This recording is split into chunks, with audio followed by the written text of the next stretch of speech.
Muy buenos días. Me da mucho gusto poder estar con ustedes esta mañana, acompañado de mi esposa Evelyn y mis hijos, los más chicos que tengo, bueno, los menores cuando menos, Josías y Fabián. Y estamos agradecidos que podemos estar con ustedes. Me da siempre mucho gusto convivir fuera de los círculos de los menonitas y conocer a diferentes iglesias y diferentes también en otras culturas. Para mí siempre es muy especial poder tener esta unión con cristianos aún de fuera de nuestro pueblo, que es el pueblo menonita. Como ya se dijo, mi nombre es Arnold Rempel y aquí estamos para compartir y convivir. Hemos estado anticipando, al menos yo en mi corazón, este día para poder estar con ustedes. Aprecio haber conocido al pastor Jorge y ahora sí el hermano que nos acompañó en la conferencia de liderazgo también. ¿Su nombre? Roberto, sí. Mucho gusto. Y pues, muchas gracias por la invitación. Considero un gran privilegio poder compartir con ustedes una visión unida para alcanzar a almas y que esta visión nos abraza, esta visión de alcanzar más almas para Cristo, que esta visión nos abraza aún a pesar de que tengamos quizá culturas diversas, pero creo que aunque a veces nos cuesta un poco superar estas barreras de cultura y de lenguaje, es algo que debemos procurar y lograr. Esa es mi convicción. Procurar y lograr vencer estas barreras de cultura y lenguaje y convivir. No estoy yo muy al corriente de la corriente de enseñanzas y predicaciones que han tenido aquí. No los he seguido mucho en escuchar las enseñanzas, pero creo y confío en el Señor que Él me ha llevado a este mensaje de la palabra de Dios para esta mañana y quiero compartirlo. Hoy en día, el cristianismo en muchos lugares, creo que van a estar de acuerdo, pero si no, pues después hablamos. El cristianismo en muchos lugares está en crisis. Y con esto quiero decir que no todo lo que se llama evangélico o cristiano lo es, si se compara con los lineamientos de la Biblia, ¿verdad? Y los invito a que me acompañen en el desarrollo de ese tema que tengo escogido para hoy, que es el propósito de la iglesia, es el tema. Y queremos desarrollar este tema de la siguiente forma. Primero vamos a estar viendo lo que Jesús nos dice acerca de la sal de la tierra y la luz del mundo. Y hablando de la luz del mundo, no hablo del movimiento de la secta Luz del Mundo en Juárez. Hablo de otra cosa. Y luego vamos a hablar también del grato olor de Cristo y después de la vasija nueva. Así es que vamos a dar inicio a este sermón, este mensaje, en el Evangelio de San Mateo, en el capítulo 5, los versos 13 al 16. Los voy a leer y luego vamos a estar comentando de eso, lo que estamos viendo ahí. Mateo, el capítulo 5, verso 13. Me gusta el sonido de las hojas. Mateo 5:13. Vosotros sois la sal de la tierra. Las palabras de Jesús hacia sus seguidores. Vosotros sois la sal de la tierra. Pero si la sal se desvaneciere, ¿con qué será salada? No sirve más para nada, sino para ser echada fuera y hollada por los hombres. Vosotros sois la luz del mundo. Una ciudad asentada sobre un monte no se puede esconder, ni se enciende una luz y se pone debajo de un almud, sino sobre el candelero y alumbra a todos los que están en casa. Así alumbre vuestra luz delante de los hombres, para que vean vuestras buenas obras y glorifiquen a vuestro Padre que está en los cielos. Me acompañan en una oración. Padre, gracias te damos esta mañana por tu palabra. Gracias, Señor, por esta oportunidad de compartirla en este lugar. Y, Señor, te pedimos que en esta mañana tú nos abras el entendimiento, el corazón, para que esta palabra entre y haga su efecto, Señor. Tu palabra es vida, tu palabra es verdad, y queremos recibirla como lo que es, vida y verdad para nuestras vidas. Y, Señor, ayúdanos a recibirla y que esta palabra nos transforme y nos cambie y haga en nosotros lo que tiene que hacer por medio de la obra de tu Espíritu, en el nombre de Jesús. Amén. Muy bien, este pasaje que acabamos de leer habla de hechos, habla de algo que es una cosa cierta. Lo que veo aquí, Jesús no dice, yo quisiera que ustedes fueran la luz, o yo quisiera que ustedes fueran la sal de la tierra. Él habla de que es un hecho, ustedes lo son.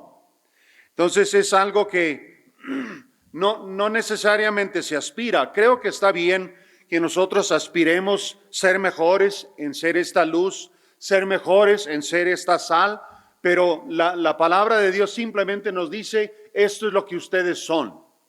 No nos dice que procuren serlo, sino lo somos. Todos los que nos identificamos con el Señor, por el mismo Señor Jesucristo, somos marcados como la sal de la tierra.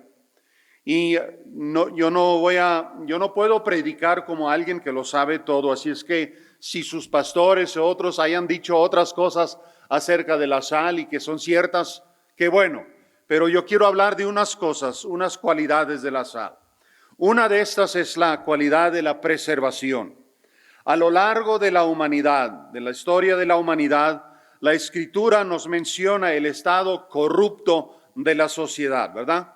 Antes del diluvio nos dice en Génesis 6, 11 y 12 que la gente estaba muy corrupta en sus caminos, llenos de maldad, llenos de todo tipo de cosas.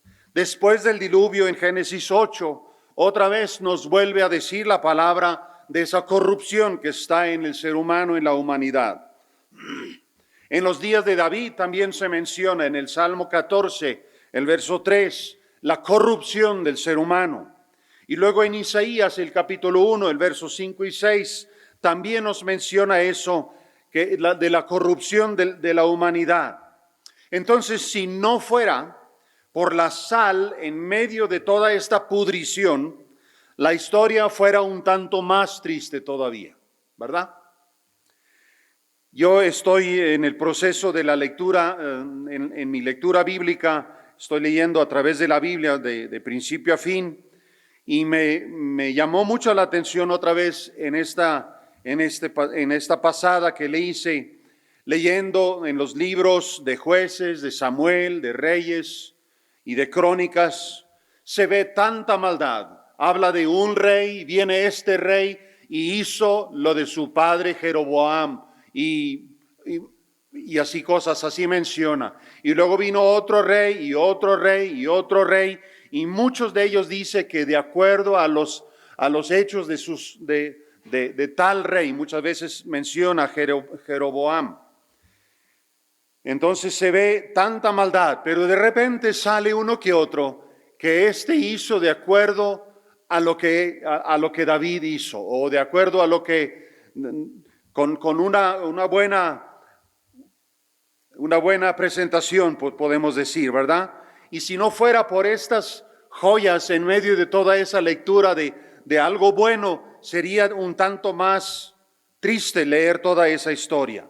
Entonces, cuando Jesús nos habla de que nosotros somos la sal de la tierra, habla de que nosotros somos nosotros el pueblo cristiano, somos los que debemos estar funcionando como algo que preserva en la sociedad, algo que hace que la sociedad no se pudre más y más y más y más. Es nuestra responsabilidad. Dios para eso nos ha puesto, que seamos esa preservación en la sociedad. Y no voy a mencionar muchas cosas, podríamos hablar de muchas cosas que se podrían hacer quizá, o lo que en muchos lugares se hacen. Yo voy a dejar esto al Espíritu Santo de que nos indique exactamente cómo actuar y qué hacer, qué actividades quizá poner, pero se hacen diferentes cosas y obramos como agente preservador, como sal de la tierra. Otra que también vemos en la sal es el efecto del sazonamiento. Un alimento que está propiamente adicionado con sal, provoca que el consumidor desee consumir más y con más gusto. Ahorita quizá nos comamos unas gorditas y creo que van a estar bien sazonadas. Espero que sí, comida mexicana así tiene que ser. Y bueno, dejamos esto ahí. Sazonamiento. El testimonio del pueblo de Dios a lo largo de la historia, hablando del pueblo judío, provocó que las personas fuera del pueblo judío deseaban ser parte del pueblo de Dios, y había un proceso de proselitismo por el cual ellos podían ser parte de los judíos. Vieron algo, saborearon algo, y eso provocó en ellos el deseo de también ser parte de este pueblo especial. Y eso es algo que tú y yo cargamos sobre nosotros. Lo que mucha gente no va a leer la Biblia, mucha gente no va a leer nada por ahí, pero sí van a darse cuenta de lo que somos. Sí van a darse cuenta de la sal en nuestra vida, de que somos sal. Entonces nosotros, los que nos nombramos cristianos, que el mundo a veces nos llama hermanos, nosotros también así nos saludamos, pero yo lo noto muchas veces que el mundo mismo nos habla que ustedes son los hermanos. Entonces nos hablan de esa forma, tienen el conocimiento hasta esa medida. Nosotros cargamos con nosotros el cargo de ser preservadores y sazonadores en esta tierra, para que nuestra influencia en nuestras comunidades locales y hasta donde llegue nuestra influencia sea una influencia de preservación, sea una influencia de sazonamiento, para que la gente que nos rodea vea y saboree lo correcto. Y nos queda la pregunta, ¿qué tal, estimados hermanos?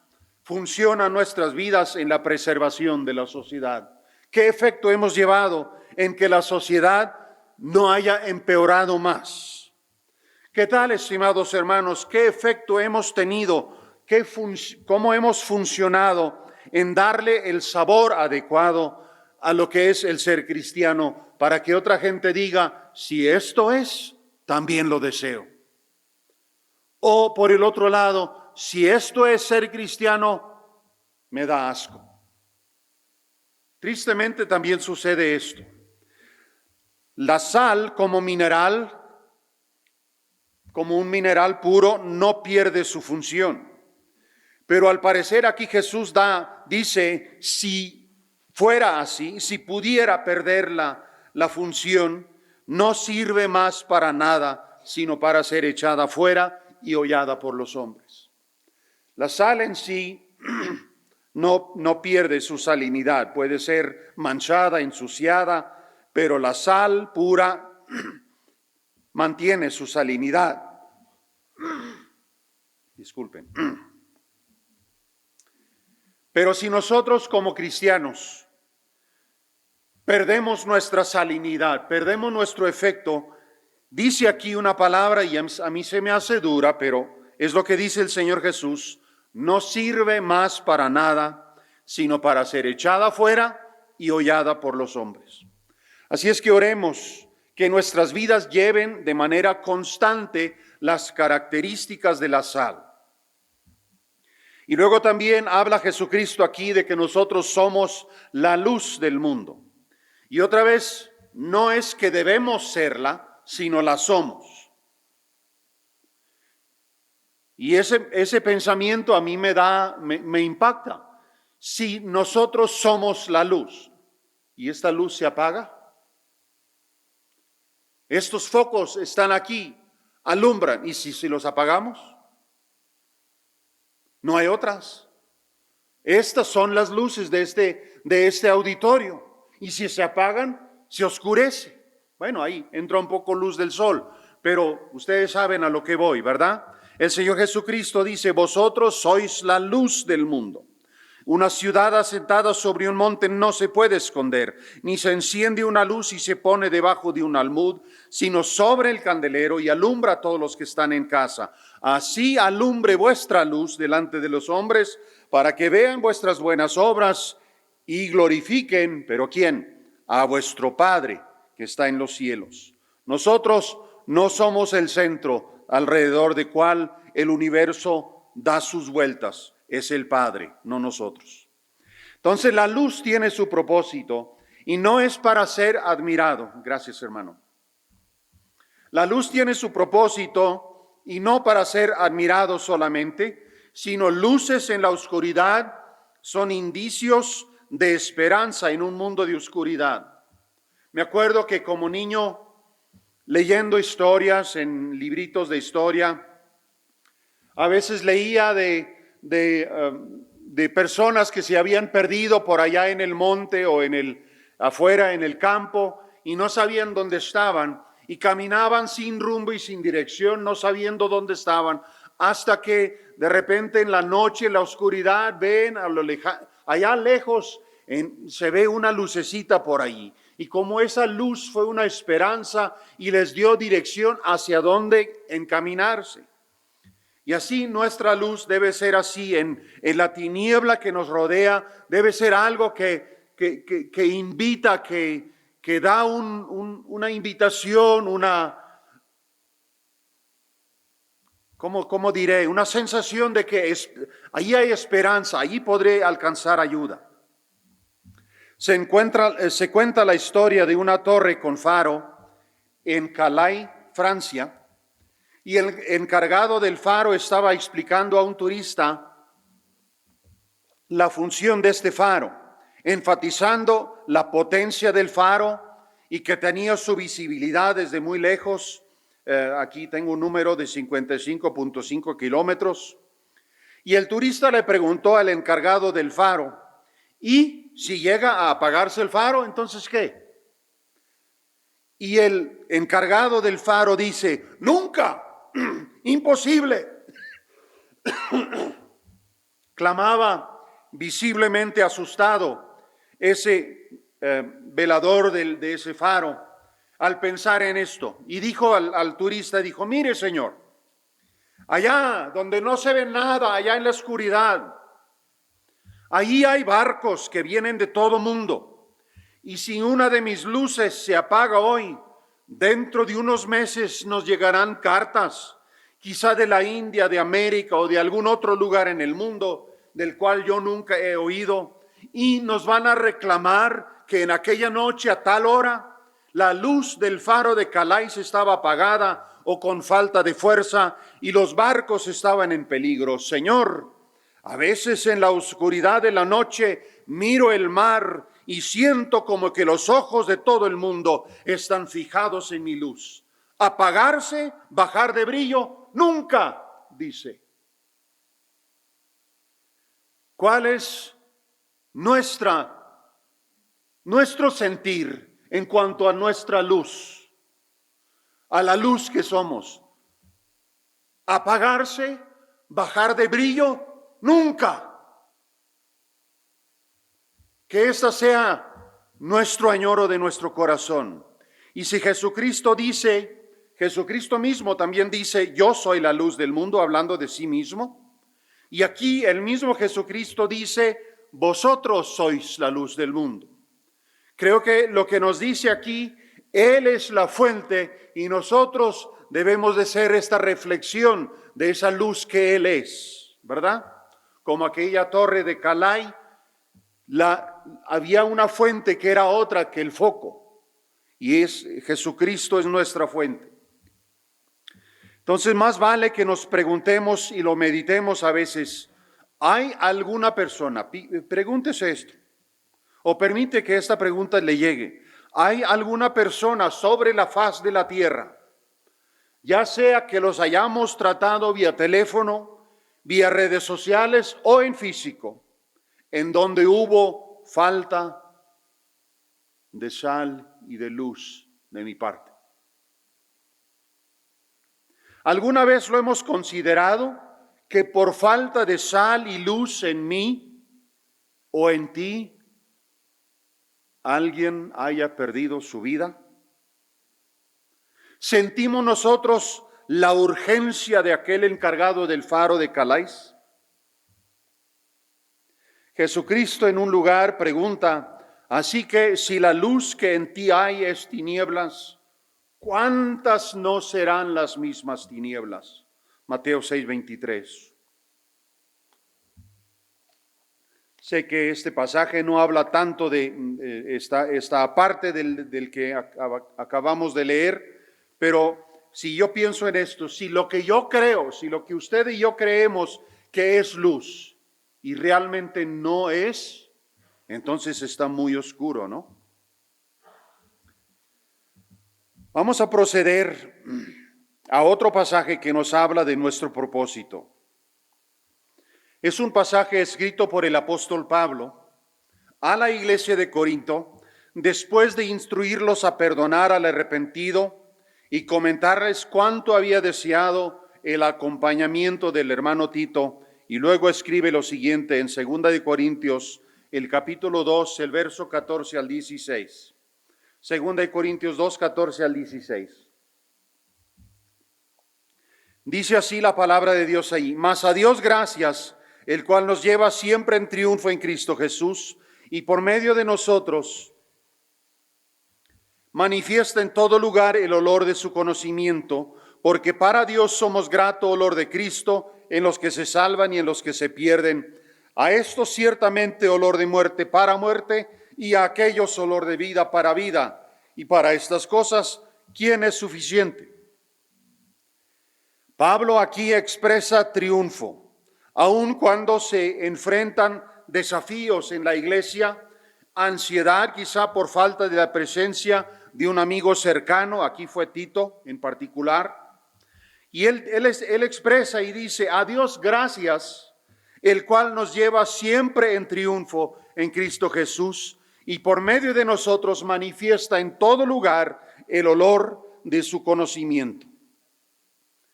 Según descripciones, por si me querían seguir en donde estamos, 2 Corintios 2, versos 14 al 16. Según las descripciones que hablan de ese pasaje, comentarios, en aquel entonces, cuando regresaba un ejército victorioso de una guerra, había toda una procesión de personas en el tren triunfal que dispersaban inciensos de olor fuerte. Quizá una procesión similar a la donde se celebraba cuando David venció a Goliat y regresaba y se cantaba con esos cánticos de que él había logrado tantos y Saúl tantos, ¿verdad? Entonces, una procesión regresando de la guerra, de la victoria, y se echaban inciensos que provocaban un olor muy fuerte. Y este olor de incienso, para los victoriosos y para el ejército ganador y para todos los que estaban al lado de este ejército ganador, ese incienso, ese olor, era un olor agradable de victoria, un olor agradable de vida para ellos. Pero por el otro lado, para los prisioneros de guerra o para los que estaban en oposición a este ejército victorioso, este mismo olor, el mismo incienso, era un incienso, un olor de muerte para muerte, de derrota y derrota completa. Entonces aquí él expresa que ellos, creo que aplica a todos los creyentes, pero Pablo yo creo que habla de sí mismo y sus colaboradores. Pero nosotros llevamos al mismo Cristo dentro que ellos, ¿verdad? Entonces, este Cristo en nosotros también difunde este olor de Cristo. Y este olor, aquí la Biblia lo describe como un grato olor de Cristo para todas las personas. Para Dios, dice aquí, somos grato olor de Cristo. Estimados hermanos, todo mundo nos huele. A mí me tocó esta semana estar en un lugar y me topé con una persona que muchas veces antes me he topado. Y cada vez esta persona tiene su propio olor. Creo que a lo que le falta es un poco más de higiene y más... Pero bueno, cada vez que me topo con él, huelo lo mismo. Y creo que otros huelen lo mismo. Tiene su propio olor esta persona. Y aquí dice que para Dios somos un grato olor. Entonces, eso es lo importante. Para Dios, los cristianos tenemos nuestro propio grato olor. Y si todo mundo nos huele, ¿qué es lo que huele? Ahora no estoy hablando de exceso de sudor. ¿Pero qué huele la gente? ¿Huele a Cristo cuando están contigo? ¿Cómo puedes medir esto? Pues yo no sé exactamente, pero cristianos, los que están de tu lado, los que van en la misma dirección que usted y yo, los que somos parte del pueblo de Dios, que peleamos la batalla de la fe, que llevamos el evangelio, lo predicamos para combatir contra la frialdad y el pecado de este mundo, los que están de este lado huelen algo bonito. A mí me gusta ese olor aquí, eso es la victoria. Esto nos lleva a lo bueno. A la misma vez, y creo que ese debe de ser el efecto, y a lo mejor suena un poco brutal, pero ese debe ser el efecto de nuestras vidas. Las personas que están contrarias a Cristo y no quieren ver con Él, no quieren nada de Él, deben también, por medio de nuestro olor que damos, saber que si así seguimos, nos va a tocar muerte, ¿verdad?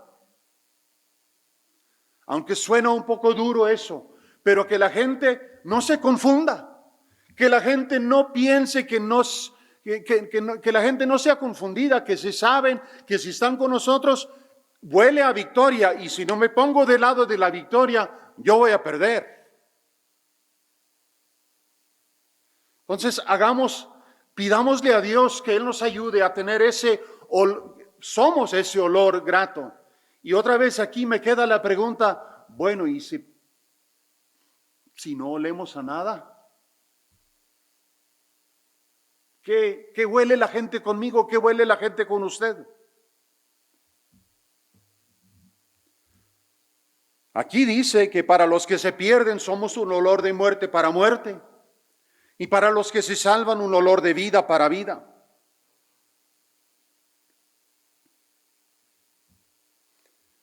Nuestras vidas como representantes de Cristo en este mundo deben de ser de impacto, y que los que son de Cristo y los que buscan del Señor capten un olor agradable de esperanza, y los que se oponen al señorío del Señor Jesucristo capten un olor que les recuerde de su destino sin Cristo y los sacuda de tal forma que se vuelvan a Cristo la esperanza del mundo. Ahora a mí se me pasó cuidar la hora cuando empecé a predicar, pero yo creo que vamos a ir al último punto.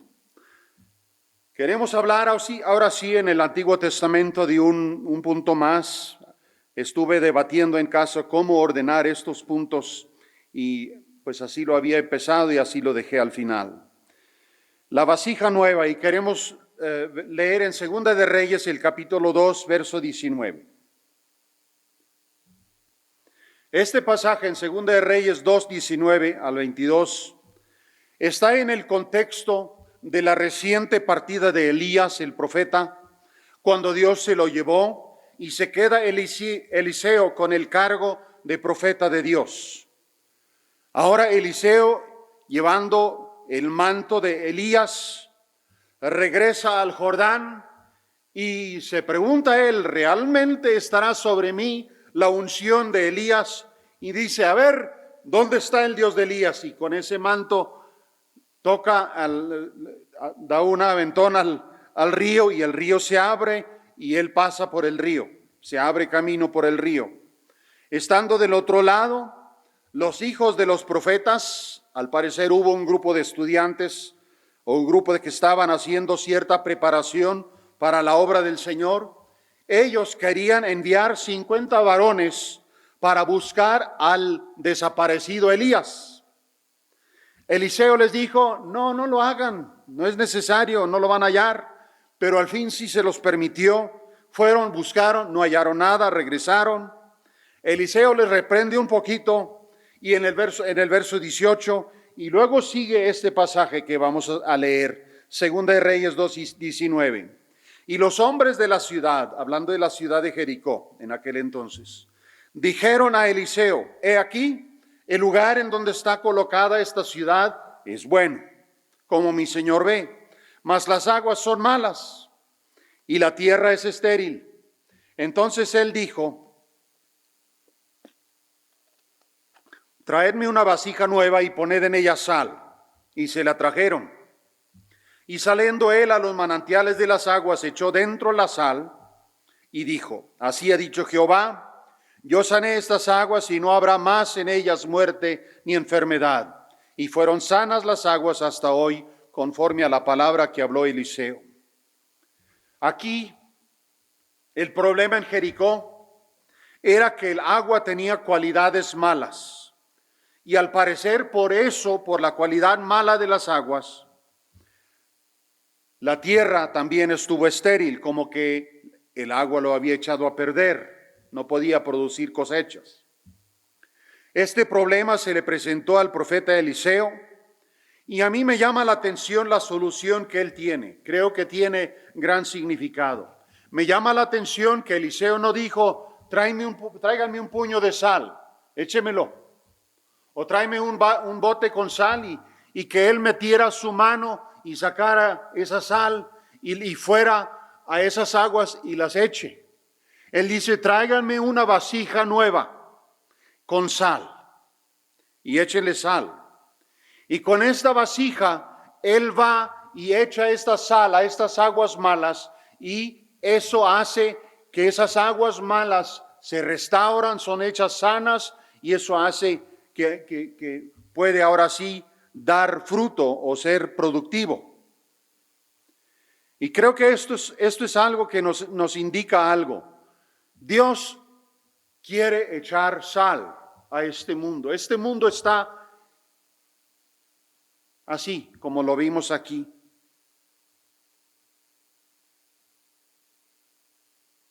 Las aguas son malas, la tierra es estéril. Es el problema también en el mundo. Y Dios no nomás automáticamente extiende su mano y echa un poco de sal para preservar o para corregir eso, sino Él pide vasijas nuevas. Y creo que esto nos habla a nuestras vidas. Dios quiere que tú y yo seamos renovados por medio del Espíritu Santo, por medio de la obra de regeneración, y luego que la sal esté en nosotros y esa sal se vierta a este mundo y este mundo sea sanado. O sea, nosotros somos los agentes a través de los cuales Dios quiere echar la sal. No nomás así adrede lo va a echar. Él quiere usar instrumentos. Él me quiere usar a mí. Él te quiere usar a ti, jóvenes, adultos mayores, a todos. Nos quiere usar para echar esta sal en este mundo que se está pudriendo y echando a perder y que no produce el fruto. Y con esta nueva vasija conteniendo sal, el profeta Eliseo sale hacia los manantiales, echa la sal y el agua es declarado sana, sin muerte ni enfermedad.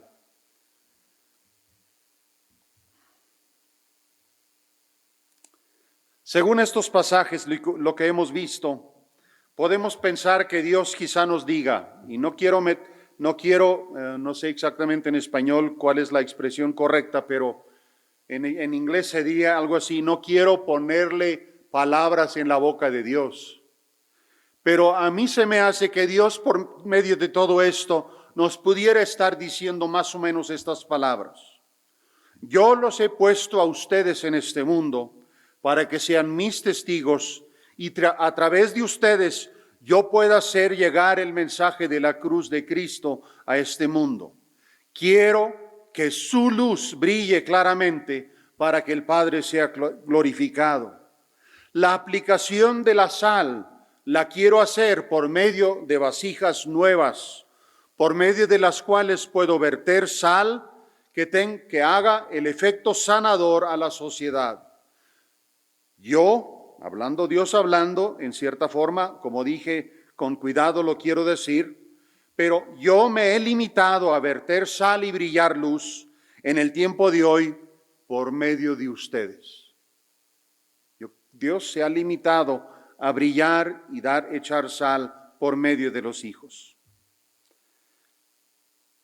Sigo con lo que yo escribí, como que pudiera ser que Dios nos lo estuviera diciendo. Las personas de sus comunidades deben ver y percibir en ustedes una luz que alumbre y muestre a dónde pueden acudir para hallar vida y que puedan oler un grato olor, el cual los lleve a un encuentro salvador con el Señor Jesucristo. Cualquier persona que rehúsa creer su mensaje del Evangelio debe oler en ustedes un olor de victoria y triunfo tal que sabe que si se queda del lado del enemigo es muerte segura. La iglesia en general, hermanos, yo doy gracias a Dios por las iglesias y las iglesias bíblicas. Pero ¿qué tal vamos en este mundo, en ese efecto de preservación? ¿Qué tal van los centros de rehabilitación para los drogadictos, amigos? ¿Se van vaciando? ¿Qué tal las cárceles? Menos y menos y menos presos, porque más y más y más y más cristianos.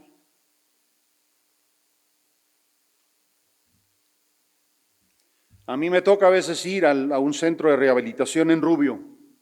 Y esta última vez que fui, hace unas semanas, me llamó la atención, no solamente los asientos regulares estaban llenos de internos, sino ya ponían sillas al lado de los asientos regulares, que ya tienen tiempo.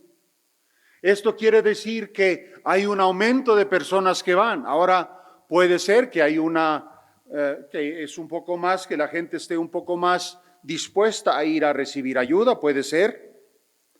Pero también el centro de rehabilitación que tienen los menonitas por allá en el Campo 4. Lo han ampliado mucho. ¿Por qué? No digo que no estoy a favor de que esté ese lugar, pero ¿qué tal el efecto de preservación? ¿Qué tal el efecto que hemos tenido de sal y luz en esta tierra y el olor agradable de Cristo?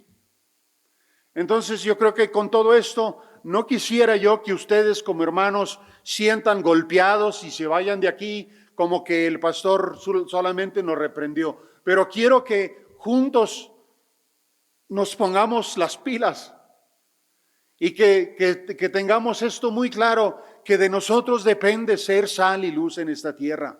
Yo soy la sal, yo soy la luz, una parte de eso, y usted también. Y nuestra falla en hacer el efecto correcto tiene consecuencias. ¿Me permiten orar? Padre, muchas gracias en esta ocasión por permitirme compartir esta palabra. Y te pido, Señor, que tú sigas bendiciendo aquí la iglesia Puerta del Manzano, Señor, y que ellos como congregación puedan ser esta sal y luz en esta tierra tal como tú lo quieres que lo sea. Señor, pido que este mensaje sirva de animación, sirva de corrección de cursos si en algún aspecto nos habremos desviado, y que podamos ser limpios para que brille bien nuestra luz, que podamos ser vasijas nuevas a través de las cuales tú puedas verter esa sal preservadora y sal sazonadora a este mundo para que más personas conozcan a nuestro Salvador Jesucristo. Señor, pido tu bendición y tu gracia para el resto de ese día, tu bendición y gracia sobre todos los que llegaron a escuchar esta mañana, y que tú sigas bendiciendo todo lo que se hace aquí en el nombre de Jesús. Amén.